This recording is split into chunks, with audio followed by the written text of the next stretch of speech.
Além do cosmos, o espaço.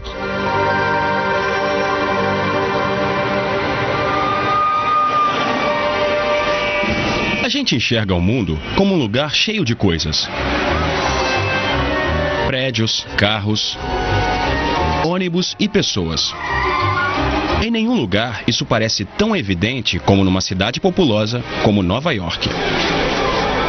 Mas em volta de todos os objetos que compõem o nosso mundo cotidiano, existe um componente tão importante, só que bem mais misterioso: o espaço, onde todos esses objetos existem. Para entender o que estou falando, vamos parar por um instante e imaginar.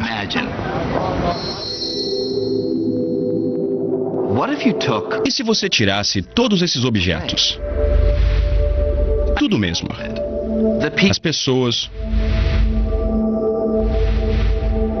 os carros e os prédios. Não só os objetos na Terra, mas a própria Terra também. E se você tirasse todos os planetas, as estrelas e as galáxias?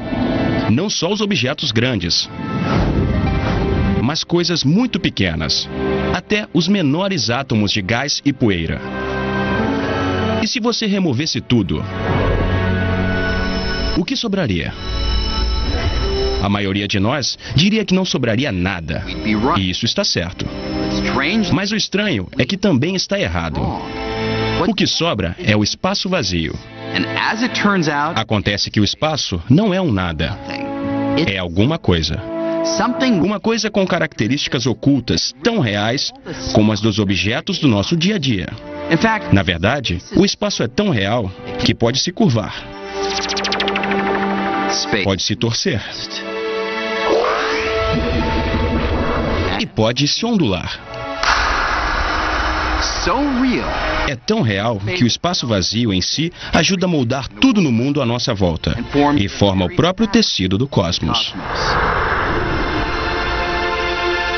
A gente não pode entender nada sobre o mundo a menos que entenda o espaço, porque isso é o mundo, o espaço com as coisas dentro dele. Geralmente não temos consciência do espaço, mas eu digo, os peixes provavelmente também não têm consciência da água e estão dentro dela o tempo todo. O espaço não é exatamente o nada, na verdade tem muita coisa acontecendo ali dentro. Quando a maioria de nós pensa no espaço sideral, um lugar que está muito, muito longe. Mas o espaço está em toda parte. Podemos dizer que é o que existe de mais abundante no universo. Mesmo os menores objetos, como os átomos, o ingrediente básico em você, em mim e em tudo que vemos no mundo, até eles são quase inteiramente feitos de espaço vazio. Se a gente removesse todo o espaço dentro de todos os átomos que constituem as pedras, os vidros e o aço do Empire State Building, sobraria apenas um pedacinho do tamanho de um grão de arroz, mas que pesaria centenas de milhares de quilos. Todo o resto é espaço vazio. Mas o que é o espaço exatamente? O pai da ciência moderna imaginou o espaço como um palco vazio. Para Newton, o espaço era a moldura para tudo o que acontece no cosmos. A arena onde o teatro do universo é encenado. O palco de Newton era passivo, absoluto, eterno e imutável. A ação não afetava o palco e o palco não afetava a ação. Ao representar o espaço dessa forma, Newton foi capaz de descrever o mundo como ninguém tinha sido capaz até então. Seu palco imutável permitia que ele entendesse quase todo o movimento que vemos e descrevesse leis que prevêem desde a forma como uma maçã cai da árvore até a órbita da Terra em torno do Sol. Essas leis funcionam tão bem que são usadas até hoje, seja para lançar satélites ou para pousar aviões. Todas elas dependem de um conceito radical. O espaço é real. Mesmo que você não possa ver, cheirar ou tocar, o espaço é real e físico o suficiente para ser uma referência para certos tipos de movimento, como a patinadora. Newton dizia que quando ela gira, seus braços se abrem porque ela está girando em relação a alguma coisa, que é o próprio espaço. Os filósofos têm discutido a natureza do espaço há muito tempo. O que Newton fez foi mudar os termos do debate. Com isso, a ciência moderna nasceu. O palco de Newton foi um sucesso e ficou sob os holofotes por mais de 200 anos. Mas nas primeiras décadas do século XX, surgiu um novo conjunto de ideias que balançou as estruturas do palco de Newton. Essas ideias foram apresentadas por um jovem funcionário de um escritório de patentes na Suíça. O nome dele era Albert Einstein. Einstein cresceu no final do século XIX, a alvorada da era da eletricidade. A energia elétrica estava iluminando as cidades, dando origem a vários tipos de tecnologia que Newton nunca poderia ter imaginado. Todos os novos desenvolvimentos estavam relacionados com a luz, que fascinava Einstein desde criança. Não as lâmpadas e os postes de luz, mas a própria natureza da luz. A fascinação por uma característica particularmente estranha da luz, sua velocidade, foi o que levou Einstein a derrubar o conceito de Newton sobre o espaço. Para entender como, vamos dar uma voltinha.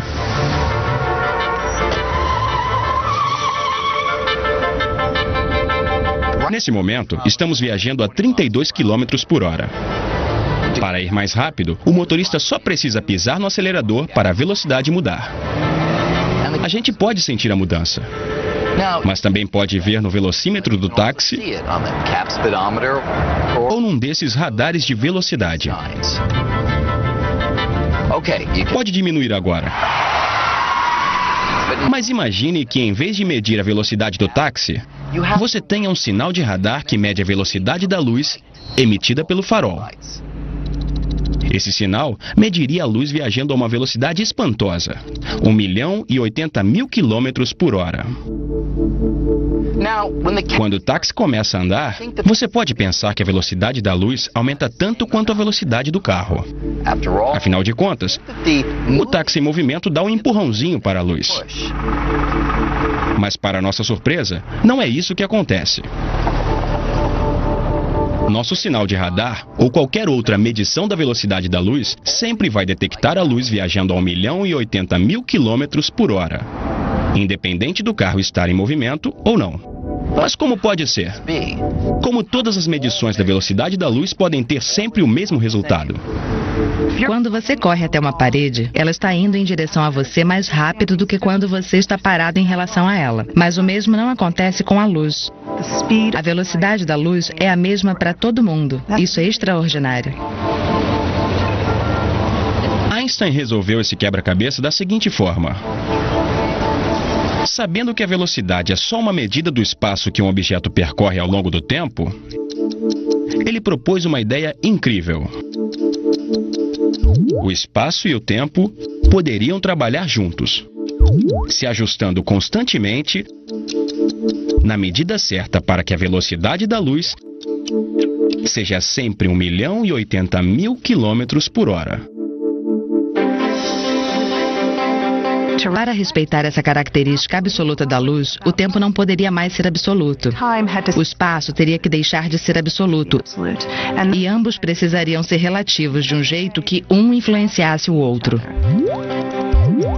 A ideia de que o espaço e o tempo são relativos só é estranha porque não nos movemos rápido o suficiente no dia a dia para perceber isso. Mas se o táxi pudesse correr a uma velocidade próxima da luz, os efeitos não estariam mais ocultos. Por exemplo, se você estivesse numa esquina e eu passasse por você perto da velocidade da luz, você veria o espaço se ajustando. E ia parecer que o meu táxi só tem alguns centímetros. E que o ponteiro do meu relógio gira muito devagar. Da minha perspectiva, dentro do táxi, meu relógio estaria funcionando normalmente e o espaço ia parecer o de sempre. Mas quando eu olhasse para fora do táxi, veria o espaço se ajustando. Tudo para manter a velocidade da luz constante. Para Einstein, tempo e espaço não são rígidos e absolutos.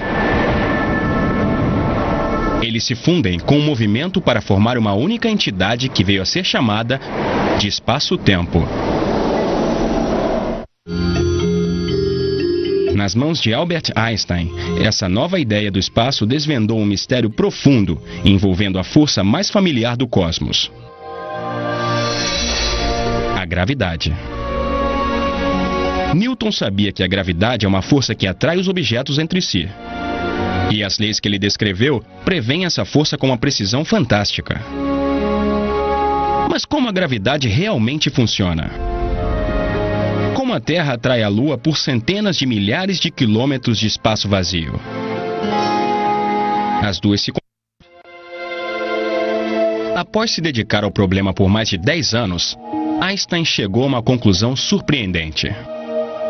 O segredo da gravidade estava na natureza do espaço-tempo, que era muito mais flexível do que ele tinha previsto e que podia se esticar como um tecido. Isso era uma ruptura radical com Newton. Pense nessa mesa como espaço-tempo e nas bolas como objetos no espaço. Se o espaço-tempo fosse plano como a superfície da mesa, os objetos se moveriam em linha reta. E se o espaço é como um tecido que pode se esticar e dobrar? Isso pode parecer um pouco estranho, mas veja o que acontece se eu coloco um objeto pesado no tecido flexível do espaço-tempo.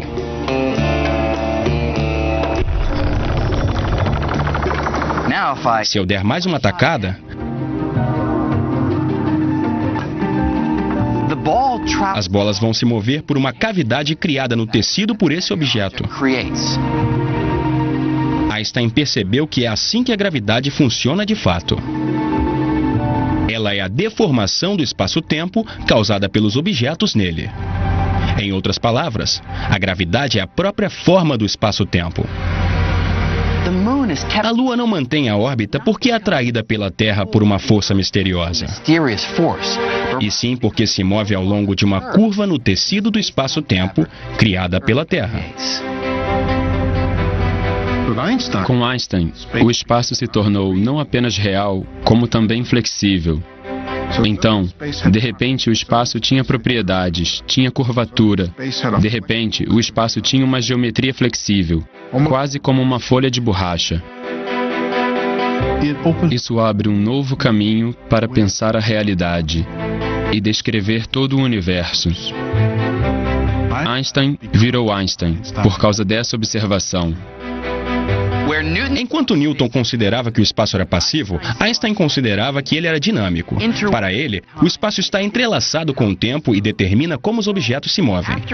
Depois de Einstein, o espaço não pode mais ser pensado como um palco estático, e sim como um ator que interpreta o papel principal no teatro cósmico.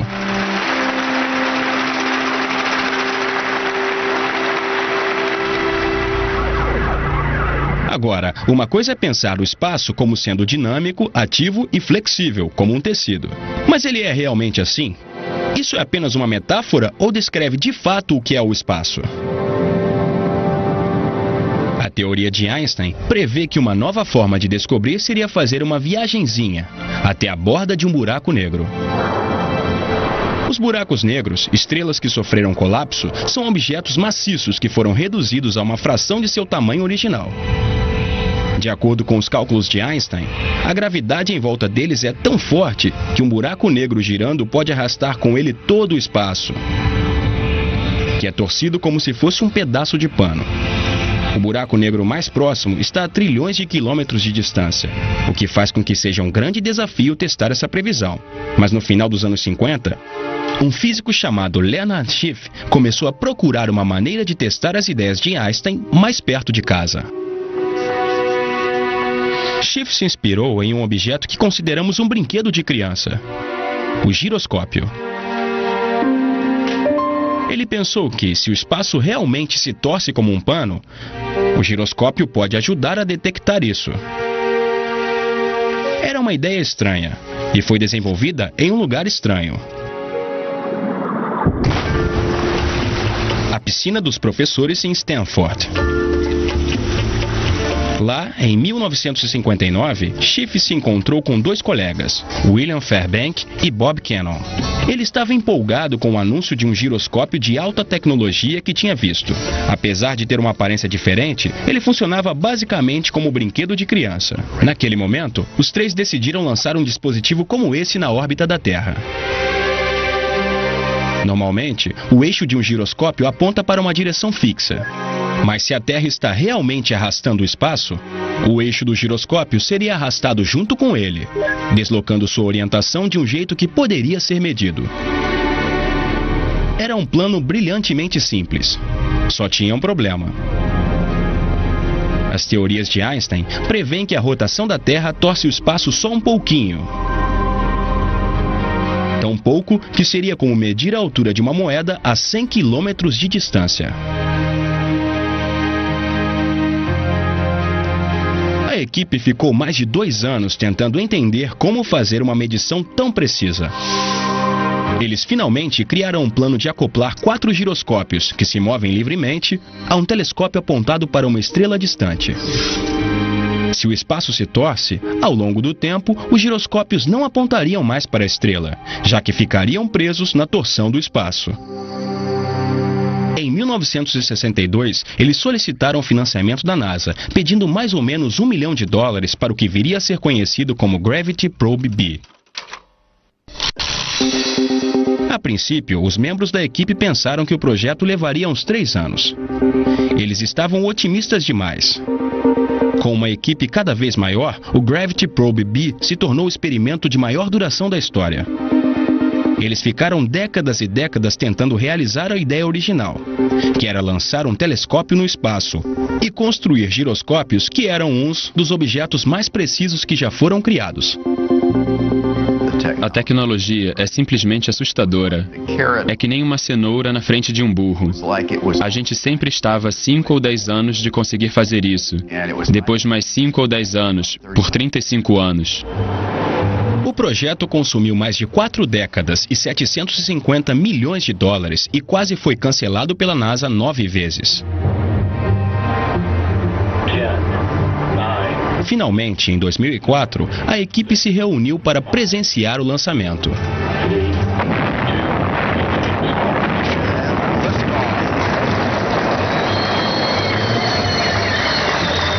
Dos 3 homens que estavam na piscina em 1959, só um ainda estava vivo para ver. A gente ficou lá olhando. Foi um momento incrível na minha vida. Uma experiência emocionante. Foi impecável. 10 mil coisas não deram errado. Por quase um ano, o Gravity Probe B orbitou em volta da Terra, enquanto a equipe monitorava ansiosamente cada movimento, tentando ver se a Terra realmente torcia o espaço. Os dados finalmente começaram a chegar.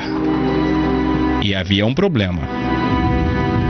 Os giroscópios estavam tendo uma pequena oscilação inesperada. E ajeitar os dados custaria milhões de dólares. O dinheiro estava acabando e parecia que o trabalho de quase meio século estava prestes a descer pelo ralo.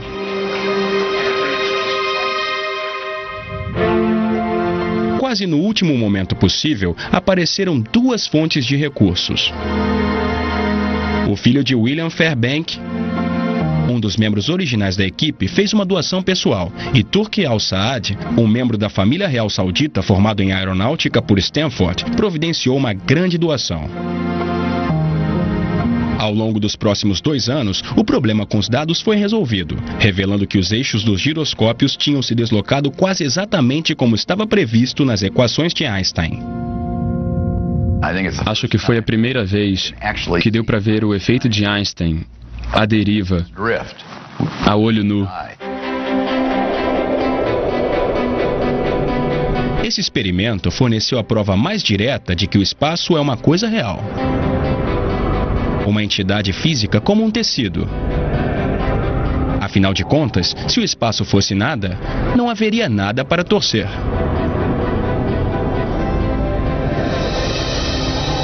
Ao mesmo tempo em que Albert Einstein estava investigando o espaço nas maiores escalas, outro grupo de físicos estava examinando o universo em escalas extremamente pequenas.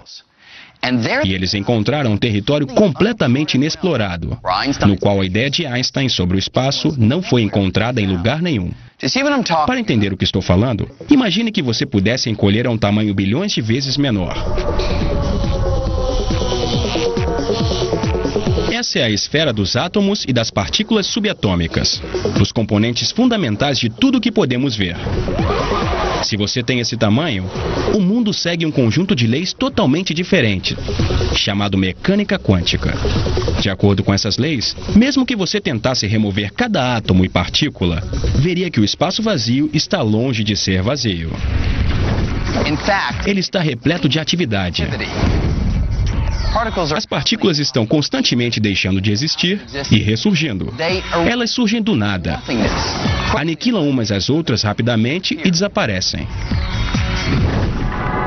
Embora a teoria previsse isso, foi em 1948 que um cientista chamado Hendrik Casimir sugeriu que, embora a gente não possa ver essas partículas, por causa delas o espaço faz uma coisa que podemos ver. Ele previu que se você pegasse duas placas comuns de metal e colocasse uma perto da outra, mais perto que a espessura de uma folha de papel, algumas partículas com determinadas energias seriam excluídas, porque de certa forma elas não iam caber entre as placas. Como a maior parte dessa atividade frenética acontece fora das placas e não dentro, Casimir achou que elas seriam aproximadas por aquilo que geralmente chamamos de espaço vazio. Alguns anos mais tarde, esse experimento foi realizado.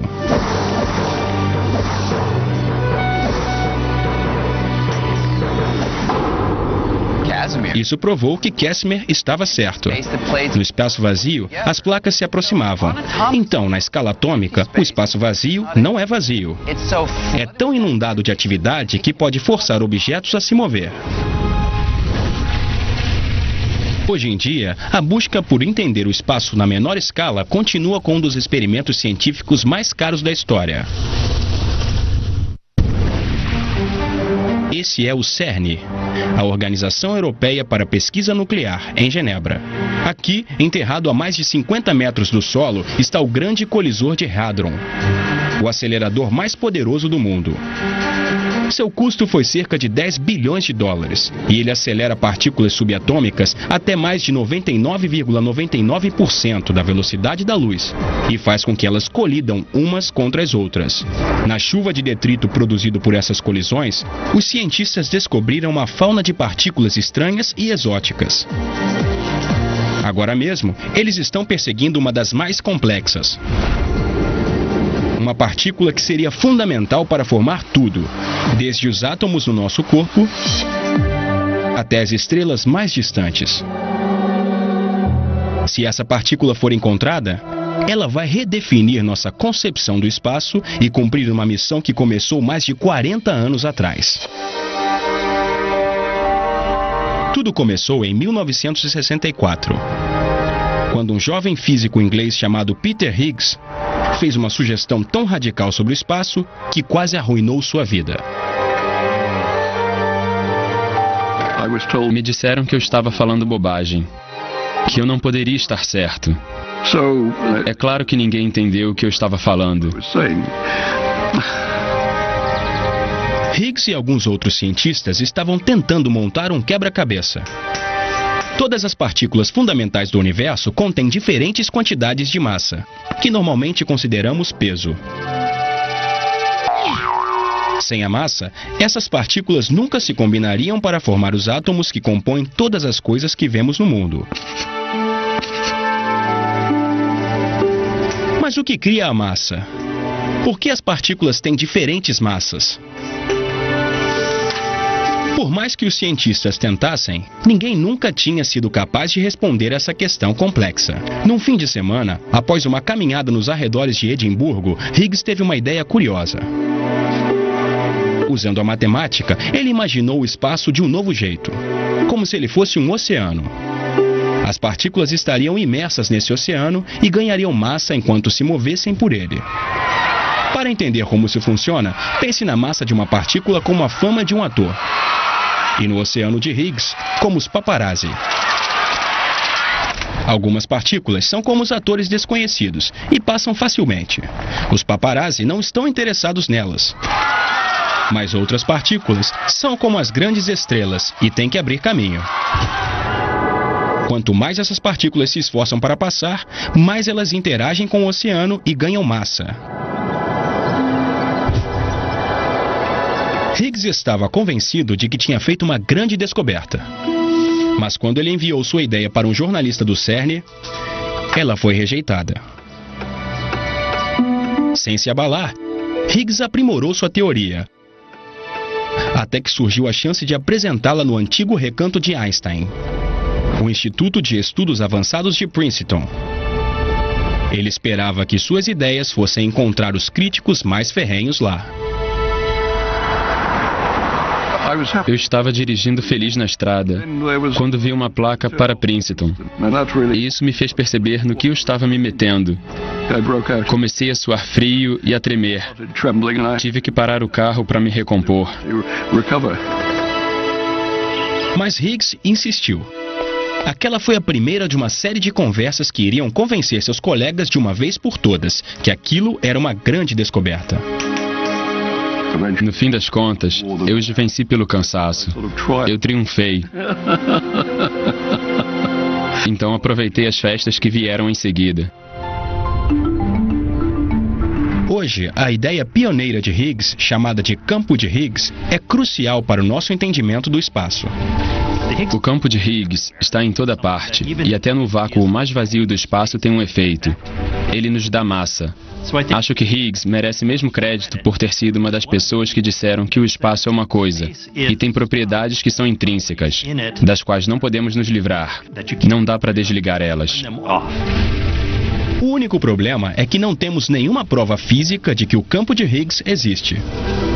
Pelo menos não ainda. Mas aqui no CERN, os cientistas estão tentando colidir as partículas umas com as outras com tanta energia que elas vão soltar um pedaço de campo de Higgs, produzindo uma partícula própria. É como se eles estivessem tentando tirar uma lasca do espaço. A gente acha que se bater forte o suficiente no espaço, com colisões do acelerador de partículas, podemos fazer uma partícula de Higgs surgir do espaço vazio. Todo o nosso entendimento atual sobre a matéria vai desmoronar se o campo de Higgs não existir. Acho que ninguém tem dúvidas de que vamos ver isso. Se não, com certeza, vai ser um resultado muito bizarro.